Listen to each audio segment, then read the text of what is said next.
What makes a prophet?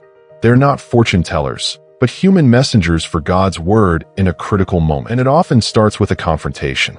Like Moses, a shepherd in the desert, seeing a bush that burns but isn't consumed. God's voice calls him to an impossible mission: confront Pharaoh and free an entire nation from slavery. Moses resists. He gives every excuse. But this is the prophetic pattern: divine call, human reluctance, and a world-altering mission. He becomes the lawgiver, delivering God's covenant and commandments, shaping Israel's identity. Then, centuries later, another prophet appears when that covenant is under attack. Enter Elijah. His mission was defense. While Moses delivered the law to a nation, Elijah defended it against national idolatry. The climax is Mount Carmel. One prophet of God versus 450 prophets of Baal. A public showdown to answer one question: who is the real God? Fire from heaven consumes Elijah's offering.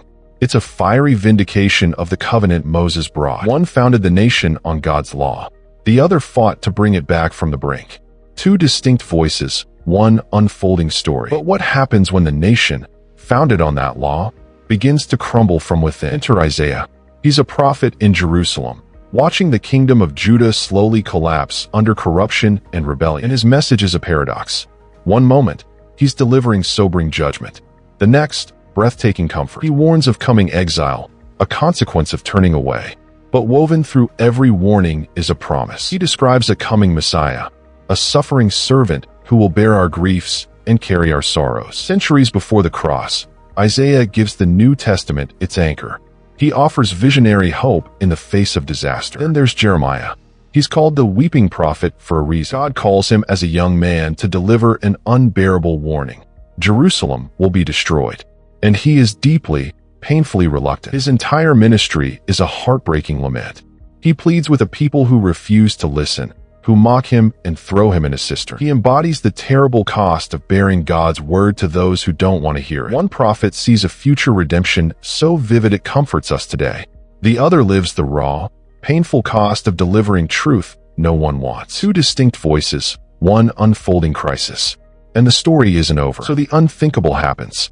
Jerusalem falls, the temple is destroyed, and Ezekiel is taken captive to Babylon, living among the ruins of a broken promise. And there, God speaks to him in the most bizarre, unforgettable ways. He sees a valley full of dry bones. God asks him, "Son of man, can these bones live?" Ezekiel can only answer, "Lord, you know." Then comes the command, "Prophesy to these bones." And as he speaks, a rattling sound fills the air.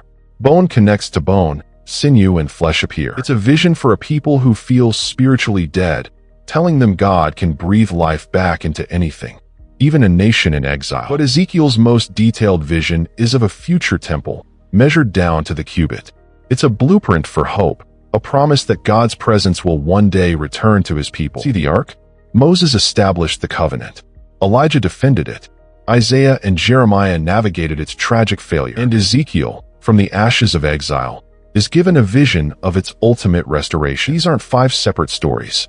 They are one story, God's relentless faithfulness, speaking through human voices in every season: law, fire, warning, comfort, and finally, hope. It invites us to listen.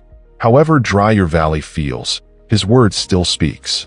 However broken the promise seems, his plan is still unfolding.